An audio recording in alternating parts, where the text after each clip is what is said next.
कोपरगाव शहरामध्ये काल रात्री 8:30 वाजताच्या सुमारास गणेश बिरदवडे हे खत नियंत्रक निरीक्षक आहेत आणि पोलीस यांना संयुक्तपणे गोपनीय माहिती मिळाली की एक ट्रक आहे MH20DE0999 हा डुप्लिकेट खताची सर्व गोण्या घेऊन विक्रीसाठी येत आहे।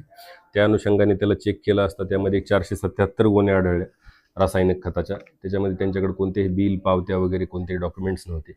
त्यांचा आमची जी टीम आहे त्यांचा संशय बळावल्यानंतर त्याची अधिक तपासणी केली असता तो डुप्लिकेट खत असल्याचं निदर्शनास आलेलं आहे। त्यामुळे सदर जो ड्रायव्हर आहे आणि ज्या इतर प्रोडक्शन आणि वितरण करणाऱ्या ज्या कंपन्या आहेत अशा एकूण 4 कंपन्यांचे व्यवस्थापकीय संचालक आणि ड्रायव्हर अशा 5 जणांच्या विरुद्ध काल रात्री फसवणुकीचा गुन्हा दाखल करण्यात आलेला आहे। यामध्ये 6,81,000 रुपयाचा मुद्देमाल जप्त करण्यात आलेला आहे। तसेच यापूर्वी एक गुन्हा दाखल केला होता। काल जो महालक्ष्मी म्हणून कंपनी आहे त्यांच्याशी संबंधाने यापूर्वी एक गुन्हा दाखल आहे। त्याच्यामध्येही दिनांक 10 फेब्रुवारी रोजी गुन्हा दाखल करण्यात आलेला आहे।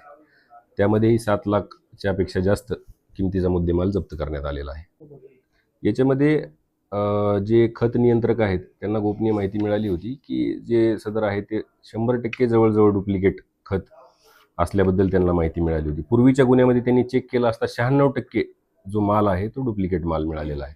कालच्या ज्या गोण्या आहेत त्यांची सुद्धा आता तपासणी सुरू आहे। त्यामध्येही